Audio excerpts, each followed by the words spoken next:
Hey there, and thank you so much for watching. Welcome to episode 9, week 8 of Change Your Life, my quest to transform my life using the framework in the 12-week year. So again, a quick recap. 12-week year is a book by Brian Moran, and it's basically a form of quarterly planning over annualized planning when you break down your big goals into little teeny tiny chunks and keep yourself on track to achieving them.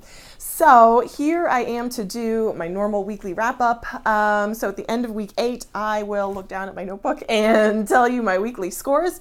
So basically I'm working on 3 particular areas and trying to transform those areas using the tactics that I will describe or have described in previous videos, and I will tell you my scores. So in the area of love and appreciation, I have a 71.4% score, and it dropped a little bit because I just kind of lost track. I think last week it was like at 90%, and I lost track this week. Financial abundance, I have a 91.4 in that area, and that was due to just kind of keeping up,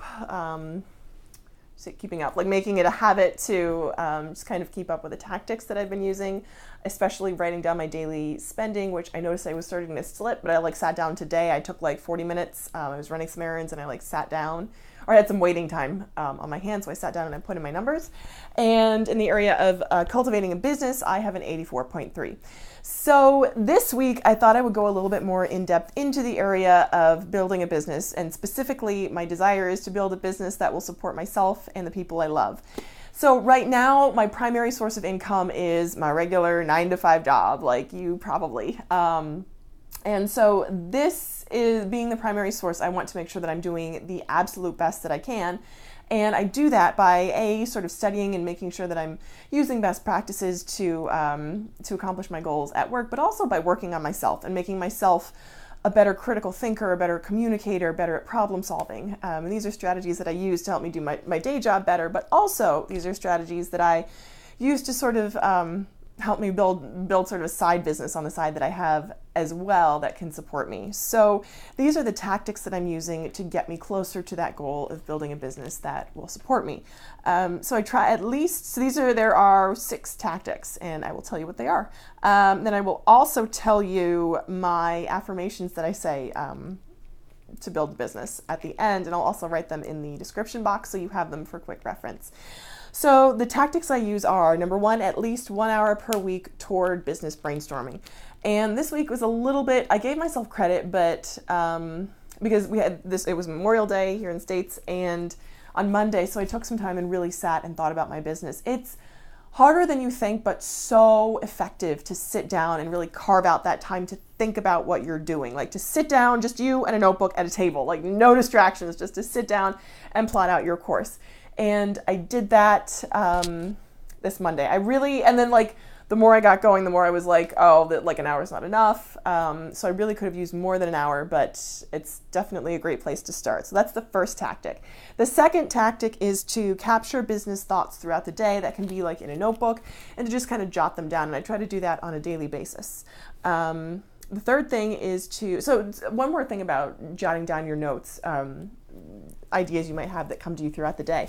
So this is actually something that there was a list, Business Insider published a list of three lists that every successful business person makes, and one of them is just kind of these daily notes of inspiration that come to you, and they make themselves do that every day. And I guess the idea is the more you do it, the more you're in the habit of doing it, the more ideas come, which absolutely makes sense. So that's the second tactic. The third tactic is a little unconventional. It's to care for items in my home and office. And for me, that includes things like daily cleaning, making repairs as soon as I see them, being a good steward of my car, being a good steward of my clothes. And this can be kind of tedious and a little bit boring in the beginning because you're thinking, it takes time and energy to care for things. But I believe this is directly related to business, because if you can't take care of the things you already have, then how do you expect to have more? And that goes for all areas of life, whether it be business or love or relationships or in anything. So I really believe that helps contribute to building a business. And the fourth thing is to connect with other business people. This is a little bit challenging for 2 reasons. Number 1, it's tough to it's tough for me to reach out to people that are at a higher level than I am, because I don't want to just like reach out and say, hey, can you tell me everything you know? Because that can be really self-serving. I want to approach them and say, hey, this is, and I want to approach them with a solution or some type of value add for them, so it's not just like, someone wanting something else from them.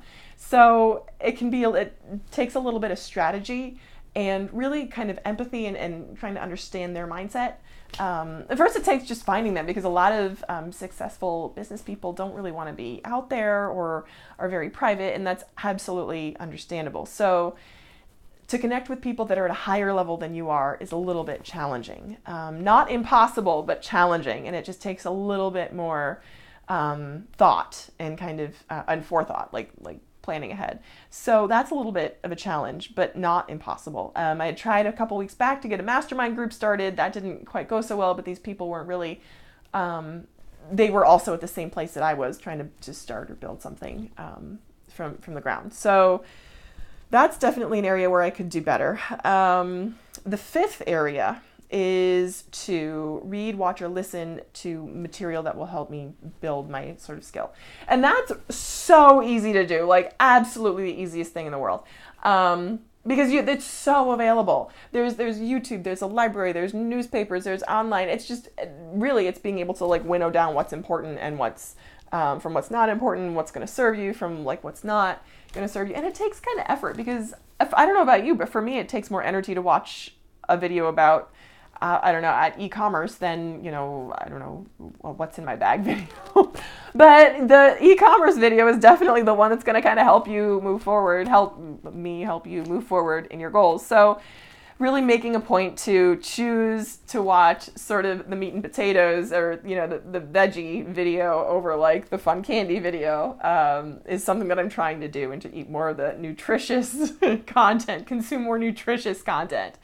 Again, challenging, but not impossible, and sort of slowly, incrementally, like building that into my daily life is what I'm trying to do. And the sixth tactic I use is to say daily business affirmations morning and evening. So this is like the easiest, but the one that I will often like let slip, because it is so easy. It's easy to just forget about as well. So, but this again, I am such a huge believer in affirmations, and this one is no different. So I will tell you my 3 affirmations, and I will write them below. So my 3 affirmations are: number 1, I accept success with peace and ease. Number 2 is I build and participate in excellent companies. And number 3 is I focus on completing the highest leverage